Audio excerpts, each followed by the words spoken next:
तो एस्पिरेंट्स, मैं एक फिर अगेन एक प्रैक्टिस सेट लेके आ चुका हूँ, जिसमें आप अपने नॉलेज, जनरल नॉलेज को चेक कर सकते हैं और आपकी तैयारी कितनी है वो आप एग्जामिन कर सकते हैं, और जो आप जिससे आप अपने नॉलेज को बूस्ट कर सकते हैं। तो इस वीडियो में अंत तक बने रहें। चलिए शुरू करते हैं। ठीक है, तो पहले ये कलर जो है ब्लैक करते हैं इसको। ठीक है, first question, British viceroy Lord Curzon ने बंगाल का विभाजन कब किया था? तो ये बंगाल का विभाजन बहुत ही इम्पोर्टेंट है।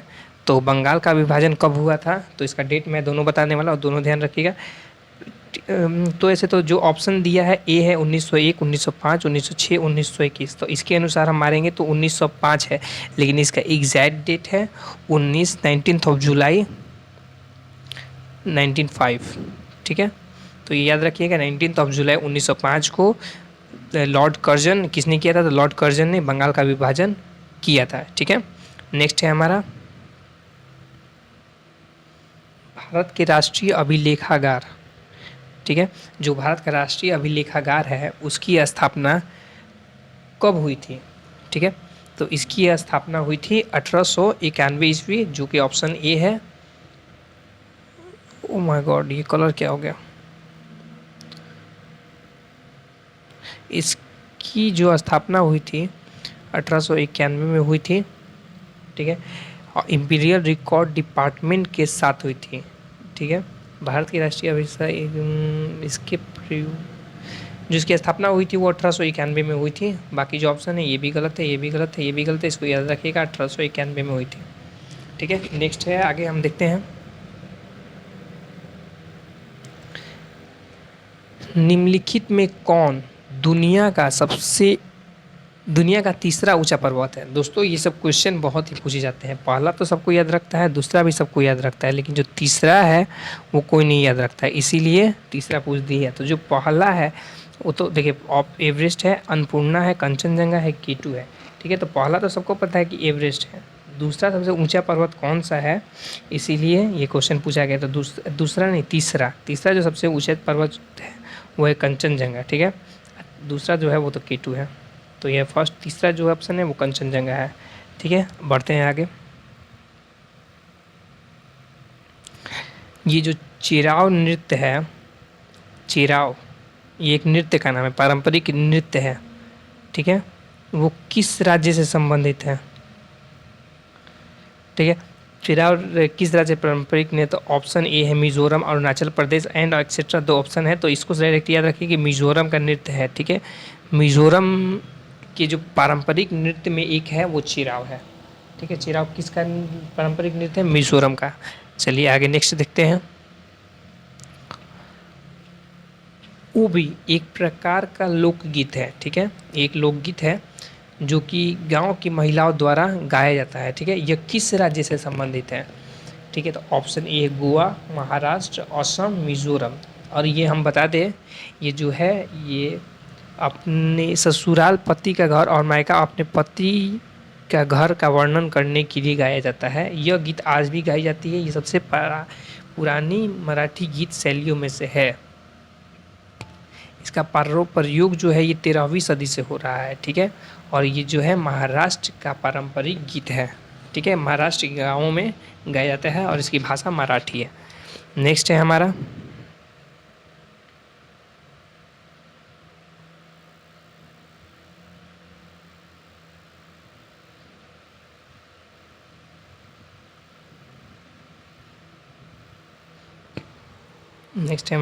Sorry for disturbance.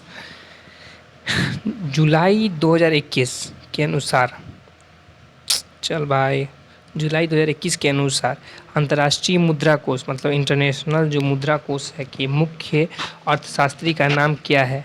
तो ये बहुत ही अच्छी बात है, और ये जो है उनका नाम हम बताते हैं। देखिए, ए गीता गोपीनाथ, बी रघुराम राजन, डी मोंटेक सिंह, सी कृष्णा भारद्वाज।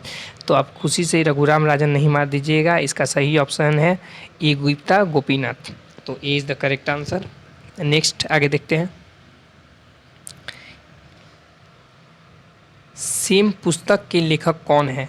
सेम नाम का एक पुस्तक है, उसके लेखक जो है वो कौन है? तो इसके लेखक जो हैं वो हैं जो हैं देखते हैं। ऑप्शन देखेंगे इसका, Rudyard Kipling, Charles Dickens, Salman Rushdie, Erica Sengal. तो इसके जो करेक्ट इसके लेखक हैं सलमान रुश्दी हैं, तो C is the correct answer. Next आगे की ओर बढ़ते हैं, यही पढ़ते हैं इसको। भारत के संविधान का कौन सा भाग नागरिकों के कर्तव्यों से संबंधित है? ठीक है, इसका ऑप्शन है भाग 2, भाग 10, भाग 3 और भाग 4A। तो आपको बता दें कि जो संविधान का 4A है, यानी 4A जो है वो मौलिक अधिकारों से संबंधित है। ठीक है, तो option D is our correct answer, नागरिकों कर्तव्य और मौलिक अधिकारों से संबंधित है। नेक्स्ट है हमारा, भारतीय संविधान के अनुच्छेद 32 किससे संबंधित है? जो अनुच्छेद 32 है वो किससे संबंधित है? तो इसके ऑप्शन है जीवन का अधिकार, वित्तीय आपातकाल, संवैधानिक उपचार का अधिकार, संपत्ति का अधिकार। तो जो इसका करेक्ट आंसर है वो है सी, संवैधानिक उपचार का अधिकार संविधान के 32वें अनुच्छेद 32 से संबंधित है। नेक्स्ट है हमारा आगे, मानव शरीर की सबसे छोटी हड्डी का नाम क्या है? यानी मानव शरीर की सबसे छोटी हड्डी कौन सी है? ऑप्शन देखते हैं, ह्यूमरस, स्टेपिस, पेल्विस, फैलेंजस। तो जो मानव शरीर की सबसे छोटी हड्डी है वो है स्टेपिस। ये क्वेश्चन इंपॉर्टेंट है और बहुत बार पूछा जा सका है MTS, CGL एंड CHSL में। नेक्स्ट है हमारा,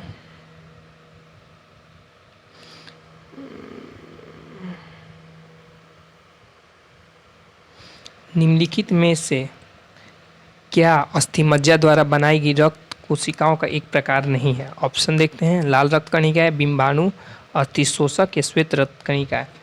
तो जो हमारा अस्थि शोषक है वो अस्थिमज्जा द्वारा नहीं बनाया जाता है। ठीक है, यदि रक्त कोशिका का एक प्रकार भी नहीं है, तो option C is our correct answer. आगे देखते हैं,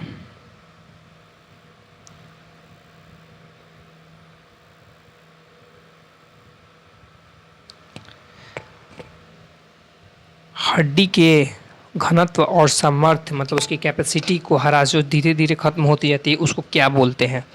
ठीक है, ऑप्शन है ए फ्रैक्चर, फाइब्रस डिस्पेल्सिया, एक्रोमीगली, ऑस्टियोपोरोसिस।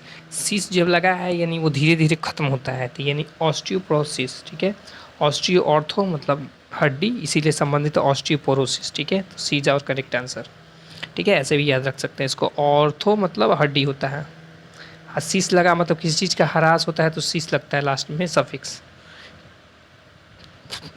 आगे बढ़ते हैं,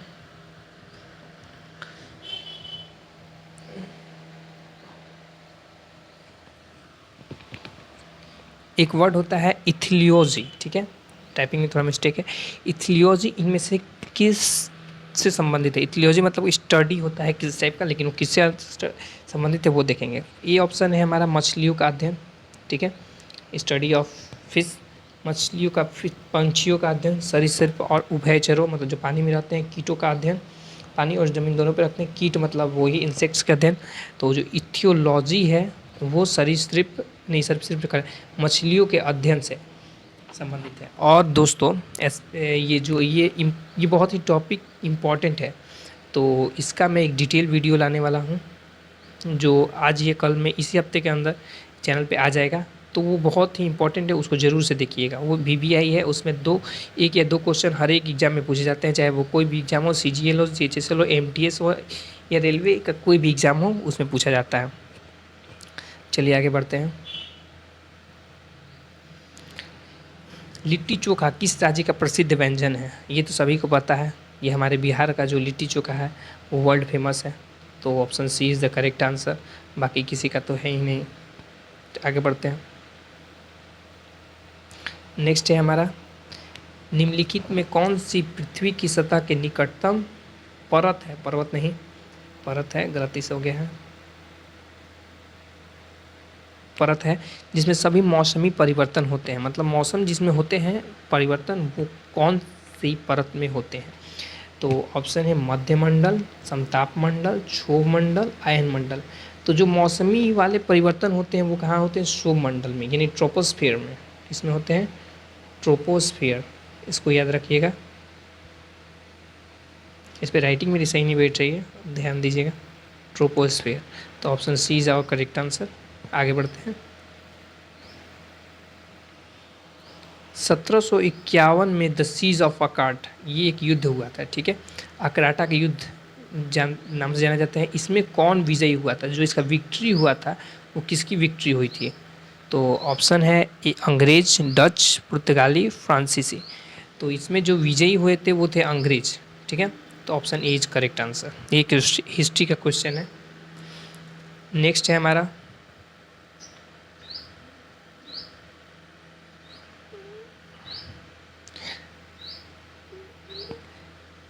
खाली स्थान तब होता है जब विटामिन डी की कमी के कारण बच्चों की बढ़ती हड्डियां विकसित नहीं हो पाती है। यानी हड्डियों का विकसित होना कब रुक जाता है, ये कौन से रोग में? तो ऑप्शन है हमारा डी सूखा रोग, ए सूखा रोग, बी रतौंधी, सी स्कर्वी, डी गंडमाला। तो इसका जो करेक्ट ऑप्शन है वो सूखा रोग, इसका दूसरा नाम है रिकेट्स।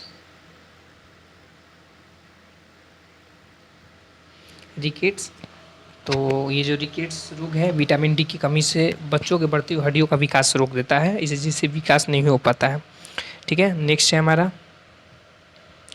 निम्नलिखित में से किस उपकरण का प्रयोग विद्युत प्रवाह मापने के लिए होता है, ठीक है। तो इसका ऑप्शन क्या है? Pyrometer, wattmeter, hygrometer, ammeter. तो ये तो सबको पता है, बेसिक से सवाल है, फिजिक्स का सवाल है, और इसका सही ऑप्शन है ए एमीटर, AMETR। एमीटर का उपयोग विद्युत प्रवाह मापने के लिए किया जाता है। नेक्स्ट है हमारा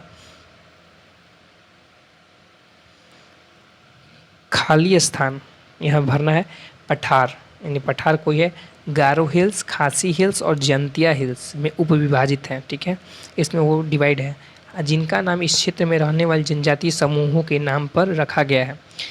इसका ऑप्शन है ए बघेलखंड, बी मालवा, सी मेघालय, डी छोटा नागपुर। तो इसमें सब पठार तो फेमस है, मालवा का पठार, छोटा नागपुर का पठार, मेघालय का पठार, ये बघेलखंड, ऐसे ऑल्टरनेट डाला गया है। लेकिन इसका जो करेक्ट ऑप्शन है वो है सी मेघालय का पठार गारो हिल्स, खासी हिल्स और जैतिया हिल्स में उपविभाजित है। इसका नाम वहाँ के रहने वाले जातीय समूह के नाम पे रखा गया है, ठीक है। आगे बढ़ते हैं। नेक्स्ट खाली स्थान, ये 20 क्वेश्चन नंबर है, ठीक है। ये 20 क्वेश्चन नंबर है। खाली स्थान के आर्थिक सर्वेक्षण में थैलिनोमिक्स थाली शास्त्र पेश किया गया है। इसका जो ऑप्शन है वो है 2017 से 2018, 2019 से 2020 और 2018 से 19, और डी जो ऑप्शन है 2016 से 2017। तो इसका जो करेक्ट ऑप्शन है वो है बी ऑप्शन। 2019 से 2020 के सर्वेक्षण में, आर्थिक सर्वेक्षण में थैलिनोमिक्स थाली शास्त्र पेश किया गया था। इसको डिटेल में स्टडी कर लीजिए एक बार, ठीक है।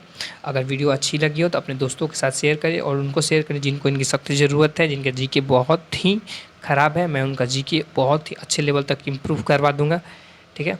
और वीडियो अच्छी लगी तो लाइक करें और चैनल को सब्सक्राइब मन करे तो कर दें। धन्यवाद।